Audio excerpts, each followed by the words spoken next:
Shakan, it's congratulations. Thank you very much. Thank you. What an amazing achievement in such a short period of time. Yeah. Just over 3 years as a professional. Yeah. You've picked up the English. Yeah. And now that beautiful belt around your waist there, yeah. The British. The British, yeah. It's a beautiful belt for sure. It is. It's well, it's for me, it's the best belt because it's worth a fortune, you know, as well. Yeah, I've heard the prices. Yeah, I try and not say too much of the prices in case people's listening. we got 3 more defences. Yeah. And then you get to keep it. Get to keep it, yeah. It never used to be. It used to be 1 defence. Sorry, you win it and then 2 defences and you keep it. Yeah, I think they're realising the cost of how much it is, so they're trying to obviously throw in the extra fight in the spanner or so. But yeah, I'm happy to obviously join the history books with this bout and push on from there, man. Well, let's go back. I mean, Steve Lillis did an interview just before you picked up the belt, and he spoke about you playing football up to being 16 years old at West Brom, so obviously a good footballer. Yeah. Now your dad was a boxer, Colin. What did he never want you to box, or was it something you decided yourself? Yeah, it's my dad. My dad never wanted me to box. Basically, my older brothers were boxers themselves. Obviously, my dad was fighting himself at the time, and my 2 older brothers were amateurs. Were doing the amateur boxing. So I was just the younger brother who was made to follow. He ain't gonna just leave me at home and obviously take my other brothers as well. So one of my brothers, Amor, was doing really good. He got to the national finals on many occasions in the ABA seniors. No, sorry, not in the seniors, in the schoolboys and things. Yeah. So he was doing really good. So I used to always watch my brother's fights with a lot of adrenaline. You know, I remember that feeling like he's in the ring and I want him to win. I want him to do well, and I'm with him with every punch. So. But I used to be able to spar in the gym. My dad would let me spar, other kids would come down from other gyms. If there was no one else there, I'd always spar and I'd do well. And Pat Benson at the time, he was always looking at my dad like, you know, you should let this Irish accent, it's like, you should let this guy box, Colin. I don't know why you're not letting him box. And my dad's like, nah, he's the footballer. So it's more when I got older myself and I could make the choices myself, my dad couldn't tell me no.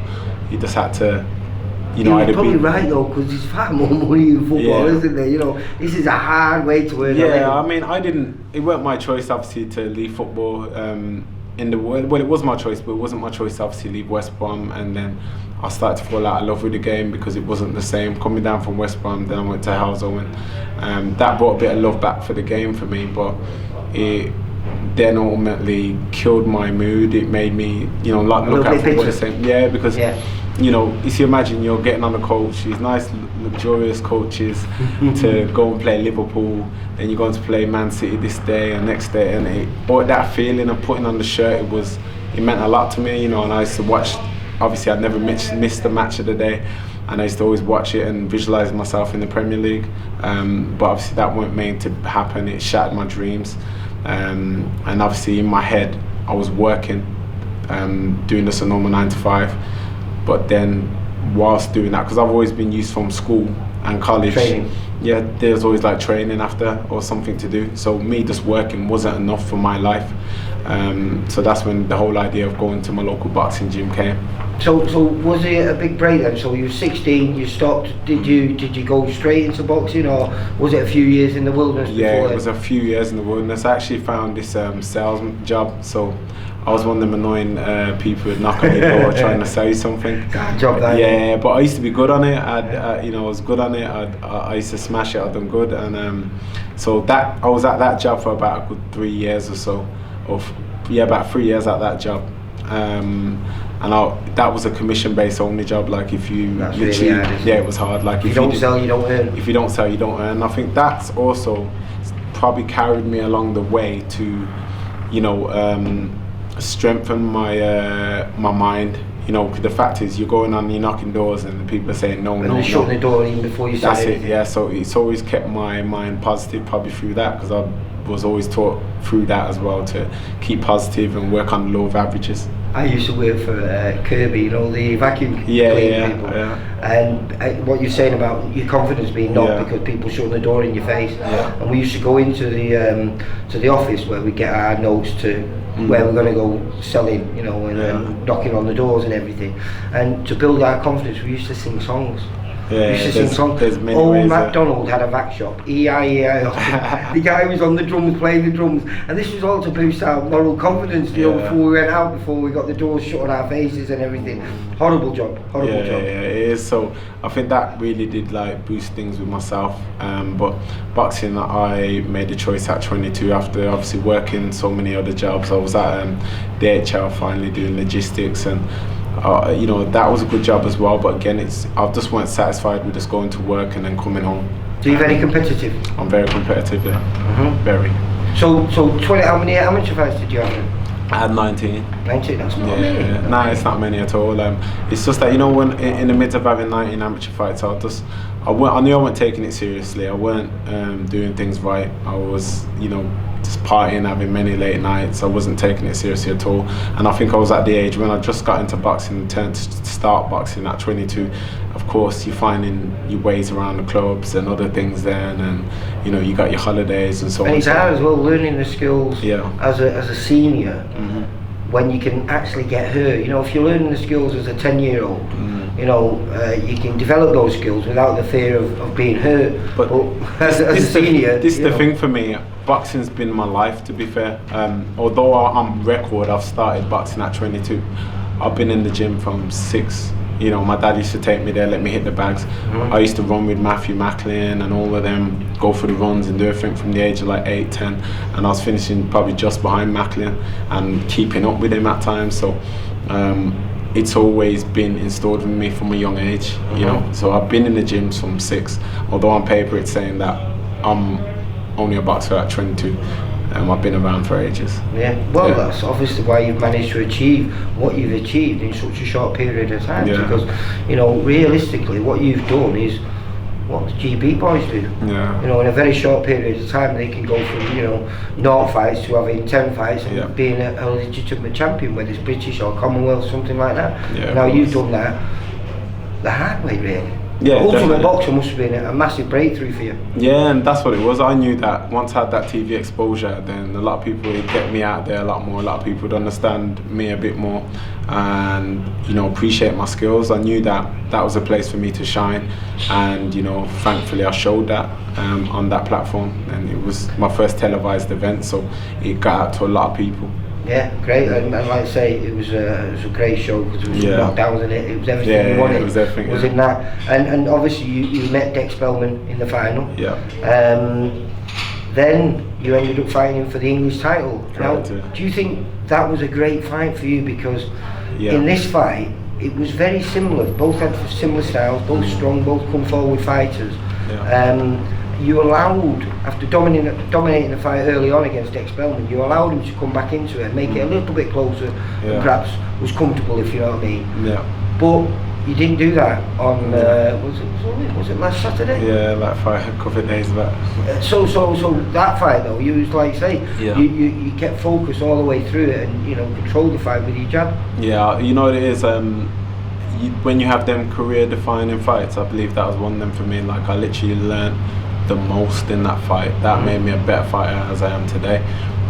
Bearing in mind that was my first 10-rounder against a very tough opponent, Dex Spellman. You know, if he's fighting many light heavyweights who are going to be their first 10-rounders, I believe he stops a lot of them. Yeah, exactly. But I believe he stops a lot of them from his persistent work rate and his strength, and he can punch. So that was definitely you know, learning fight for me. I learned so much, and I don't know if Chad's team, who I just thought made a mistake of watching that fight and thinking, it's going to be that similar path. You know, if you're not learning from your fights, you're moving backwards, and I learned from all my fights, and I definitely learned from that one, and I knew that how to make a fight so much easier for myself and what to do, which, as you said, I felt the scorecards were a little bit unfair, because I think only one judge had it right, which was a wide. You know, as tough as Chad was, I couldn't really give him too much in there.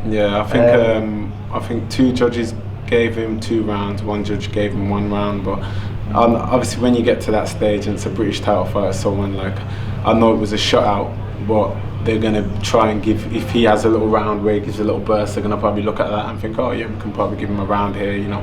It's how it goes. But as I said, you know, he only caught me twice in the whole fight, which was one in round 1, a straight back, a straight right, and round 10 he caught me with a left hook, and apart from that, he didn't catch me at all. Did you almost have him out in round 11? Yeah, round 11, yeah. Almost had him out in round 11. And was that payback for the hook in the round 10?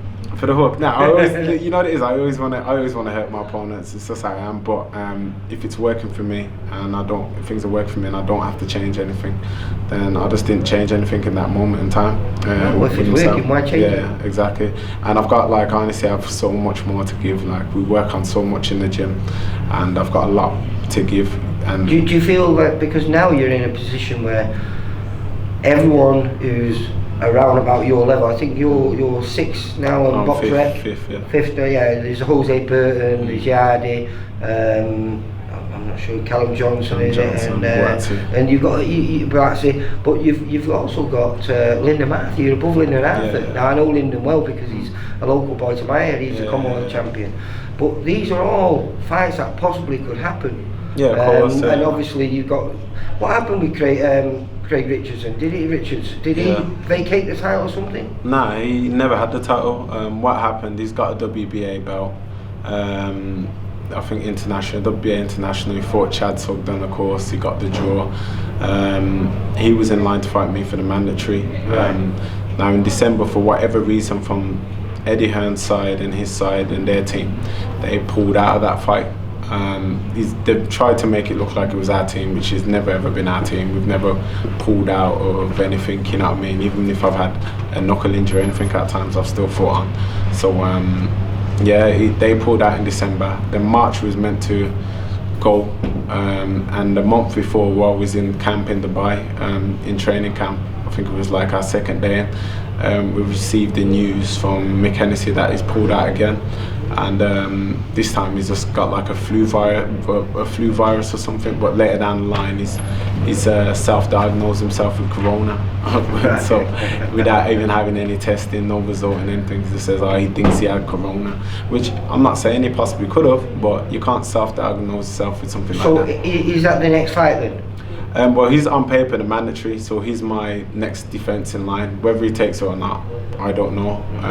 But I'm not going to be chasing anyone. I'm in a position where I don't have to chase anyone. I don't have to chase anyone. So, you know, if it's not going to be Craig, we'll just look elsewhere for anyone else who's going to be a credible opponent, and that's about it. I'm not going to spend my time chasing. How do you feel now? Because you're 31, but obviously I know you've been in the gym long, but I think hard fights and lots of fights, age fighters, you must feel really fresh. I'm very fresh, yeah. I've not, you know, unfortunate in the sport at the moment not to take any punishment. I've made fights the way I want to make them and how I want to, you know, I've controlled a lot of the fights. So I do feel fresh coming to boxing. Like I said, I started pro boxing at 27. Some people may look at that as a late age, but when you're fresh in the game, you're fresh in the game, so it doesn't even matter what age you are. And I lived a life outside boxing, so my body's, you know, rewarding me for that. I presume that also, with being a younger kid, playing football all the way through, you would have behaved as a younger person as well, and not so like gone off the rails where a lot of kids can. Yeah, of course, yeah, definitely, 100%. Like the discipline with the kind of dad I had was always installed in me. You know, I couldn't do anything wrong. So, yeah. That's what I wanted to ask you, because your dad's alias, ring alias, was Shakan. So is that where your name comes from? Nah, my name actually came from the tribe warrior, Shaka Zulu. Oh right, yeah. Yeah, so my dad actually added the end from Shaka and then created Shakan, which I like, man. It's unique. It's probably, you know, it's a unique name. Yeah, there's not many Shakans on any kind of social media. Stand out. Also 6'6" makes you really stand out. Yeah, and now you're down here at the sports bar in Cannock and guest of honour. Yeah, man, it's brilliant. It's amazing to be invited here. You know, it's my first time here. I've heard a lot about the bar, but it's my first time here, and it's a pleasure to be here. Do you think now, you know, you might get invited to do celebrity football games? Could be, couldn't it? You know what it is. If I You could, be the dark horse there, couldn't you? if I could, I wouldn't mind. Like, you know, I'd always told myself that I'd definitely take part, because I see them play sometime, and I think, yeah, if I was on the team, I'd take part, and I've still got the ability. But like I said, boxing is always my main profession. I've had many other channels trying to reach out to me to join in with anything they're doing, and I've always remained to the strong by the fact that I want to be known as more of a boxer first than anything else. So I've meant to catch up with you a few times, because obviously Peggy's our matchmaker. Yeah. And so I've come down here a few times and spoke to some of the lads. I've spoken to Sam and Ben Fields, and I think it was just before the Ultimate Boxer I was going to try and catch up with you. But I'm so chuffed for you, mate. It's like I say, it really is an amazing achievement in just over 3 years to become British champion. There's very few people doing it, and like I say, you just enter the bracket where, you know. Yeah, man. What part of Birmingham are you? I'm Great Bar. Where's that then? That's it's not too far from the Scott Arms near the dog track. Because you see, sometimes I say Birmingham, then you go mad because you're Wolverhampton or you know. So what part of would you class yourself as? We are under Birmingham. We're not under like the Warsaw kind of counselling, but it is Great Bar. So you're a Brummie. Are you just sport? I'm a Man U fan. Are you? Yeah, I'm a Man U. You've just gone right up in my house, mate. You're a Man U fan? Well, I'm not a big football fan, but you know, in my house you couldn't support anyone else. My dad was a big fan. My wife, she's a big. In fact, we've just done our bedroom up, our hallway up, and we've now got a Hall of Fame because she's a massive fan. And every time we go to a boxing show, you know, we have the memorabilia, and she always gets a signed shirt of someone. And I'm a big Man U fan. I'll tell you what as well. I went to, when I was younger as well, before I was at Albion, I went to the Bobby Charlton Soccer School. I was there, my dad and Mum dropped me down there. I was there, I think it was a week or two. It was a good experience there as well. Like, they showed us around everywhere, around the pitch, the memorabilia, the trophies, and then obviously we took part with the Man U staff coaching, where they were just coaching us for like those weeks and that. But it was a great experience, really great experience, And obviously it looks like they're coming good again, you know, with the young boys coming through with Greenwood. He's looking special, isn't he? Of course, Rashford's always been a good talent, and he's young, and obviously he's full of fire. He's good. I remember watching him against Tottenham as well. He's good, decent. I was watching him live. He's rapping. What was your position when you played? I was striker. All right. Yeah, I was striker. Then they put me back to centre mid, and then defence as well. So you played everywhere? I played everywhere apart from. What was your favourite position? Striker. I loved getting goals. You know, I was, again, even in football, if I didn't score, I thought I didn't do my job, and I was kind of upset with myself. And my dad used to look at me like, you know, why are you upset? I used to take it to heart. I didn't score. I'd probably be like down and, you know, probably close to tears, and my dad would have to look at me and talk to me and be like, look, you know, you've had a good game, or you could have done this better. But how proud is he now then? Yeah, he's proud. He's happy. He met the belt on Sunday, and it's something where obviously he couldn't do it, but his son's done it. I'm sure he's happy that. Because he fought some good kids. He fought Richard Woodall. He was commentating Richard Woodall, Neville Brown, Adrian Dobson, who was one of my favourites at the time. He fought them as well. He was stylish. If my dad took it serious like I did, he probably would have done a bit better. But I remember my dad weren't taking it seriously. But I'm glad, like, obviously his skills rubbed off on me in the way, and I've been able to just work on it myself and do it. Like, I have to give myself praise as well, because I know that it's been a journey where many people probably would have doubted it. You know, if you're walking into a pro game at 27, they're probably going to think your chance of winning a title is slim. But if you got that chance of winning a fight is slim, but if you got that determination yourself, then there's no reason why it can't happen, you know. That's what I love about boxing. It doesn't matter where you come from. If you really, really work hard and dedicate to the sport, it's amazing how much you can achieve. But you know, you've got to have those natural attributes, which is, I mean, your size is a fantastic. You're built for boxing. But you know, that's great. But you need a chin. You need, as you were saying, that determination, the fitness. It's there's so many bits that you need to complete the jigsaw. It's unreal, and not many people get to do what you've done. So congratulations. Thank you. As long as you owe me a VIP box, I'll be cheering for you all the way, mate. But, I appreciate it. Listen, well done. Thank you. Beautiful belt, and I hope you keep on to it. Yeah, definitely will. Take care. Thanks very Shakan. much. Bye. For all boxing info, news, and latest interviews, amateur and pro, across the north. Click and subscribe. VIP Boxing Promotions. Also, Twitter, Instagram and Facebook.